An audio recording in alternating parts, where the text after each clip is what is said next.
Get that bread. Ooh, you gotta get that bread. Get that bread. Get that bread. Wretched of the Earth was published in 1961, and that is right in the middle of the Algerian War for Independence.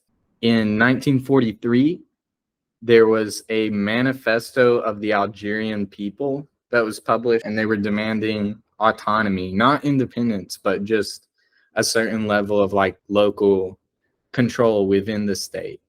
And in 1945, there was a big massacre where, some riots happened that killed about 100 French settlers. These settlers were referred to as pieds noirs, which means black feet. In response, tens of thousands of Algerians were killed by the colonial police. And then in 1954, we have the Battle of Dien Bien Phu, which is basically a pivotal battle in the Indochina War where France lost control over Indochina, which was their colony at the time. And that was led by the Viet Minh, which were an indigenous Vietnamese resistance group.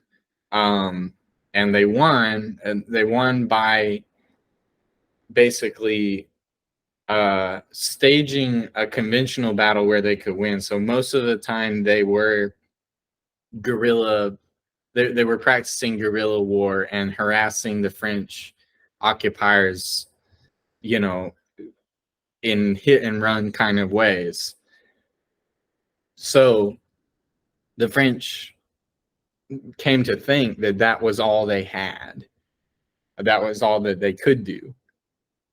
And what they did was some guerrillas led the French army into an ambush where the Viet Minh actually had amassed a conventional force that could beat them in weight with artillery and everything. So the French were totally surprised, totally unprepared to fight another conventional army, and they lost. And that's why it was a major inspiration for people in Algeria. It was another part of the French Empire rebelling for independence and winning. The great victory of the Vietnamese people at Dien Bien Phu is no longer, strictly speaking, a Vietnamese victory. Since July 1954, the question which the colonized people have asked themselves has been, what must be done to bring about another Dien Bien Phu? How can we manage it? Not a single colonized individual could ever again doubt the possibility of a Dien Bien Phu. The only problem was how to best to use the forces at their disposal, how to organize them, and when to bring them into action. This encompassing violence does not work upon the colonized people only. It modifies the attitude of the colonialists who become aware of manifold Dien Bien Phus. It wasn't just as early, right, as 1954 that people were asking these questions. Of course, right. Yeah, it's 2024 and we're still asking these questions. Well, and that's why we read theory, right? Is to look at some of the answers that people had previously come up with and how did they work out in the real world. This was majorly important to people all over the former French Empire, including Algeria. And, it was that same year in 1954 that the FLN, which is the National Liberation Front, was formed. They were founded like in late October. By November 1st, 1954, they're already launching a major military campaign, which is called the Toussaint Rouge. And they release a declaration, which is just called the Declaration of 1st November, where they're demanding full independence. And they launch this major initiative where they're attacking colonial outposts all over the country. So that sets off really the Algerian War for independence. When Monsieur Guy Mollet capitulated to the French settlers in Algeria in 1956, the Front de la Libération stated in a famous tract that colonialism only loosens its hold when the knife is at its throat. Unquote. Once you've been oppressed for so long and you keep taking and taking and taking, it's like your abuser keeps hitting you and hitting you and hitting you. And then it's like that one time and you've had enough and you're like, fucker, I'm going to hit you back. And, but you also realize that there are innocent casualties in that. And there's not a way to prevent that. But at the same time, it's like, if you keep on taking it and taking those licks and not fighting back, they'll continue to use the same methods on you. Just like and any like the people who are saying, oh, the vicious attacks of October 7th, as if October 7th fell out of a fucking coconut tree. Exactly. Yeah. Exactly. By 1954, Algeria was considered a part of France proper. It was annexed into France, just like Texas in the US. So it was not seen as a colonial territory the same way that they were looking at New Caledonia, for example, which is rising up right now against French colonialism. It still is not independent. Over in Kanaki, which is so-called New Caledonia, the French Empire is continuing to try to keep people from gaining their independence. But point is, it's very different because they are legally considered to be a territory of France, but Algeria was considered a part of France entirely. If we're going to compare the French Empire with like the German Empire, both of them took over countries in Africa, but with the French, their imperialism was much more focused on cultural imperialism. They wanted to culturally assimilate the people they were conquering and turn them into culturally French people. As opposed to the Germans, on the other hand, were like much more racial in their attitude, and they just wanted to exterminate everybody and have the land themselves. So British empires may be somewhere in the between. Obviously, they both have racism, they both have cultural imperialism and both of these elements. But the French went super hard into the cultural aspect, and their, whole nation state was focused on, we all need like a common culture to have a healthy civic life, and we're going to standardize everything, and we're only going to teach people French. We're going to even ban education in other indigenous languages. In most African countries, even to this day, their own indigenous languages, their own African indigenous languages are not the official languages. In Kenya, more recently, they have put a ban on wearing cultural attire. So they can't wear anything cultural. So they want to completely assimilate them.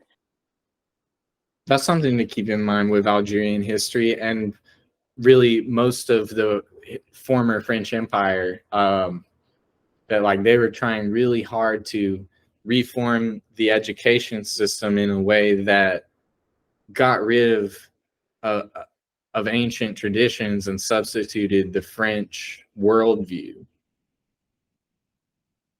For a people to colonize another people, you take their VIPs, their values, principles, and interests, and then you superimpose yours. And then everything that they do will always be to support the oppressor. Cultural genocide is definitely one of the tools of colonization.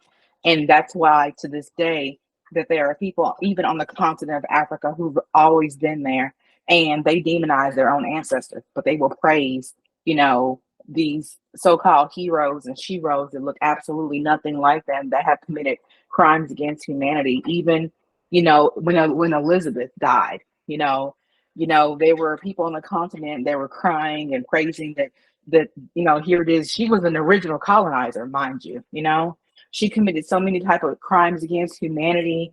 You know that, but in their eyes, you know, they praised her. They saw it as a loss. You know, people do not realize how important culture is, because cultural genocide is a big thing. You know, when they start from a young age having you stand up and pledging a flag, and it's like you know, there's some movies out where it's showing how they're using that same tactic while where they're having you one nation, one God. I mean, it's you know, a lot of that, not only is it cultural genocide, but it's spiritual warfare, because it's meant to whitewash you.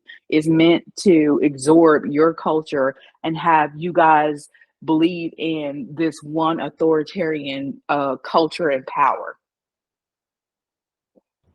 The Battle of Algiers itself starts in 1956, 2 years later.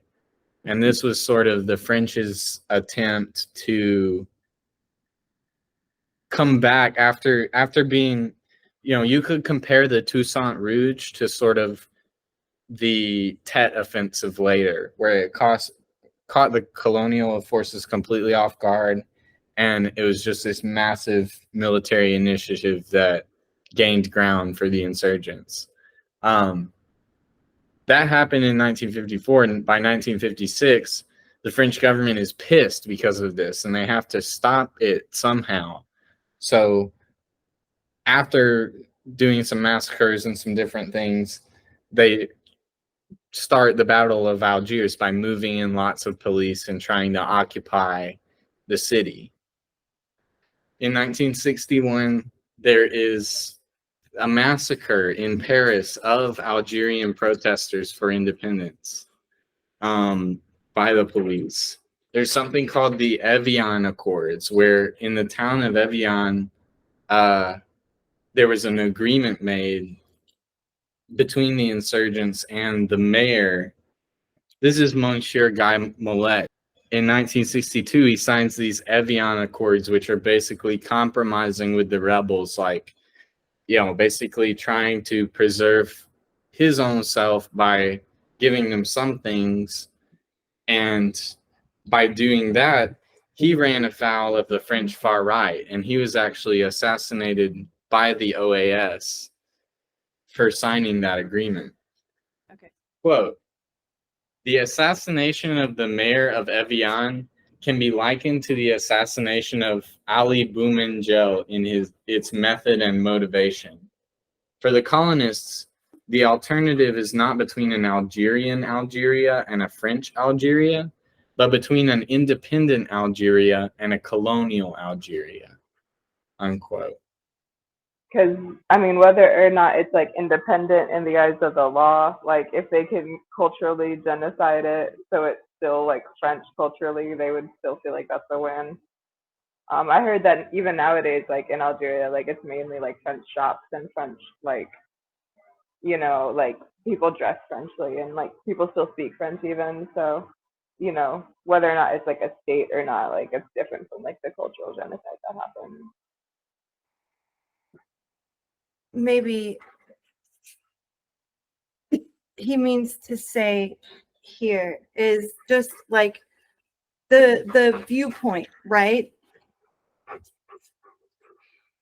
of the colonists. It's for colonists. The alternative is not between an Algerian Algeria and a French Algeria, but it's not like I really have I have so many shits to give about whether you guys are eating fucking baguettes or flatbread. Like, I just want to own you. Okay, It's just yeah. it's not like we just want everyone to be French so bad. It's not that. It's just a way to fucking own you. That's a great point. So the cultural imperialism is just a tool in service of the political imperialism, or I guess the economic imperialism is core. Like, although they do want to standardize French culture and wipe out aspects of indigenous cultures, It's not because that's their main directive. It's because that serves their main directive of plundering resources from the country. Like, yes, the main point is the ownership, but I honestly kind of think that with the cultural genocide, the fucking cruelty is the point. You know? Sure. Like, it satisfies them in some way to be like, look at these people that we have made so French. It's funny to watch them be French, you know? I don't know. Back into the psychology of all of it. Yeah, yeah. And they're also setting up a society that revolves around social murder. Mm-hmm. That's when you start getting into the whole where you have the privileged people that are like, pull yourself up by your bootstraps. You're not working hard enough. And regardless of how hard you work, I mean, think about how much minimum wage is. Like, I'm in Oklahoma and it's not even $8. But that's what you're supposed to pull yourself up by your bootstraps with $7.50. It's like a lot of, like, look at what's going on down in Atlanta and how you have a lot of the prominent elite people of African descent. They're willing to go along with it because they're incentivized. They have these little titles, and to them, that's their blueprint. To them, their blueprint is like being able to have these little these titles and feeling important and having these nice houses and cars. So they're incentivized to actually decimate, other people of African descent. It seems very different and very far away. So there's a lot of kind of work we have to do to like bridge that cultural gap, I guess. But definitely there's a lot in this history in Algeria that we can look at and see examples of here in Atlanta, in different ways. I mean, I feel like it's every single fucking situation that I look at. Everything, every it's just a microcosm of like the grander picture that is like everything can be viewed through this lens, It's like the system that they've created is self-maintaining at this point. Mm-hmm. To the point where absolutely, it's a well-oiled machine. Every system essentially has to be self-maintaining or it's unstable and it collapses, right? All it really, I think that like most important, like just, what was it? Ida B. Wells said that people must know before they can act. So what we're doing here, we now have to make it infectious. And I feel like this is just like helping us become more convicted, helping us become more comfortable talking about these ideas, like with confidence. And when those people in our lives inevitably bring up some stupid shit and start parroting the news, we can have some like thoughtful and interesting.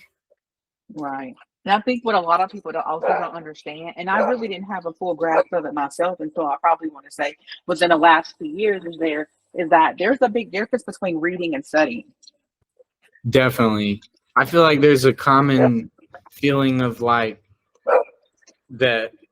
Yeah, I think it comes from sort of our way of treating politics through voting, that people think like, if I can find the right beliefs to agree with, then I'm on the right side, and it's like, no, you actually have to do the thing. You have to right a program into fruition, Thanks so much for watching, y'all. This has been Bread Conqueror. Go ahead and like this video, subscribe to the channel if you want to see more videos on history and political theory. Shout out Mosaic Atlanta and solidarity.